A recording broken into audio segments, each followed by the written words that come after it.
region in which the sovereign equality of nations is respected. The independence of nations is respected.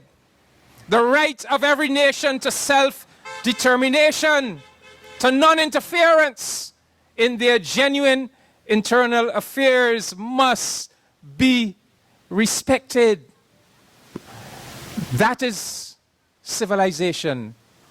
We have turned our face against those forces of barbarism that believe that in the name of a superior, an allegedly superior race, or an allegedly superior religion, or an allegedly superior nation, an allegedly superior economic system, that they are entitled to dominate and destroy and conquer.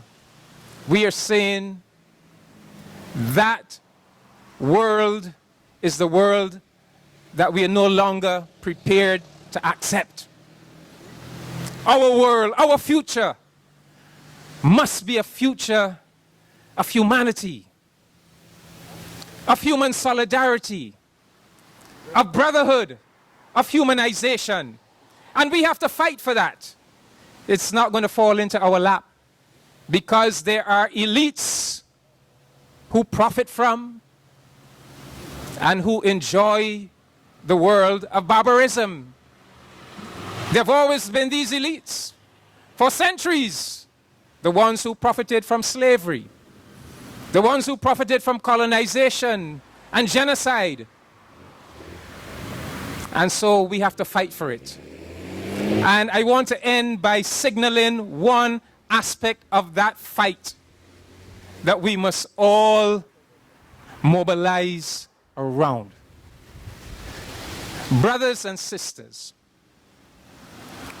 the application of unilateral coercive measures is a breach of international law. The United States embargo against Cuba, the imposition on the nation and people of Cuba of an economic, financial, and commercial embargo is a breach of international law. It is an international law crime. Since 1992, every year, the nations of the world, the governments of the world assembled at the United Nations have voted overwhelmingly in support of a Cuban resolution condemning and calling for the removal of that United States embargo because it is unlawful. It is criminal. We must single out this particular issue.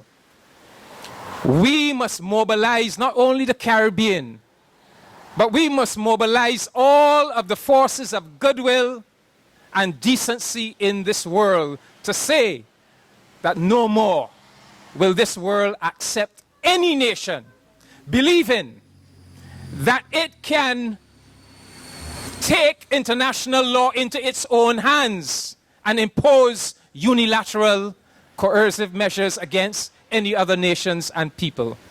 The United Nations Charter says the only justification a country can have for unilaterally imposing such measures is if they are acting in self-defense. The nation of Cuba has never attacked the United States of America. The Bolivarian Republic of Venezuela has never attacked the United States of America. There's no self-defense justification. The UN Charter goes on to say, if there is no justification of self-defense, then the only way punitive sanctions can be justified is if the United Nations Security Council all 15 of the members of the United Nations Security Council determine that a particular nation is breaching the international peace, and the United Nations Security Council, in its collective wisdom, decides to impose sanctions. The United Nations Security Council has never imposed sanctions against Cuba or against the Bolivarian Republic of Venezuela. The fact is, the sanctions against Cuba, the sanctions against Venezuela imposed by the United States of America, in the case of Venezuela, by several other countries and entities, those unilateral sanctions that have not been approved by the United Nations Security Council, those sanctions are unlawful. And we must insist that we will no longer countenance that kind of barbarism, because it is barbarism. It is barbarism because when you impose those sanctions, you cause human misery. You cause death. The government of Barbados and several other Caribbean governments recently, we had to rally together and put together a shipment of critical medical supplies, including syringes, to donate to Cuba, because Cuba was struggling with the new Delta variant of the pandemic. People were dying. Cuba had developed a vaccine, but was finding it very difficult to deliver that vaccine to their citizens because the embargo had deprived Cuba of syringes and other critical medical supplies. That embargo was killing Cubans in the midst of a pandemic. And we had to come together and make that donation. Last year, in 2020, the CARICOM heads of government came together in one of their special meetings and collectively called for the removal of the sanctions imposed on the Bolivarian Republic of Venezuela. In May of this year, Barbados piloted a resolution before the meeting of the foreign ministers of CARICOM, urging CARICOM to agree to upgrade CARICOM's activism to bring about the termination of the US embargo against Cuba. And CARICOM collectively agreed that this is a mission that we must take on. We all voted for the resolution at the United Nations in June.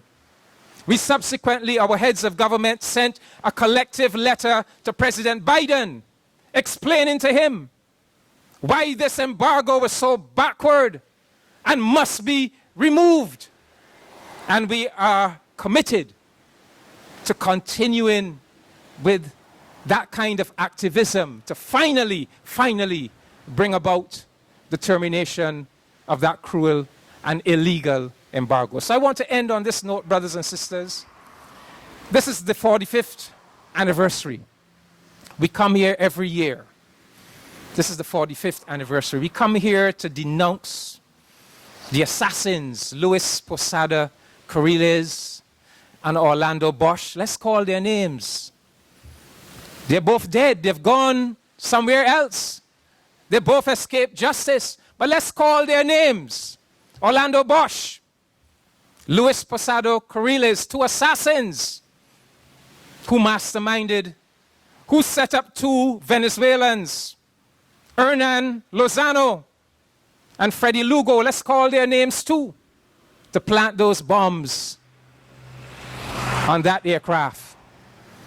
The two Venezuelans were convicted. They spent some time in prison. But the two masterminds, as Denny said, not only did they escape justice, but they received refuge in the United States of America. So we come here and we call their names and we denounce them, and we denounce the denial of justice, even after 45 years. But let us use this particular commemoration to dedicate ourselves to this small but important part of our campaign against barbarism. This small but important part of the campaign against barbarism that says we are going to stand on the foundation of international law. We are going to stand on the foundation of the United Nations Charter, and we are going to say to the world, no longer must any nation, no matter how powerful it is, be permitted to impose unilateral sanctions, unilateral embargoes on any country or people of this world. Let us resolve to do that. We are sitting back too complacently and seeing these embargoes, these cruel sanctions being imposed on countries like Cuba and Venezuela and others. Ethiopia is now feeling the brunt of such sanctions. Zimbabwe is feeling the brunt of such sanctions. Nicaragua, it is wrong. It is unlawful. The United Nations has said it is wrong and unlawful. Let us make it our cause célèbre coming out of this 45th commemorative ceremony. Thank you very much.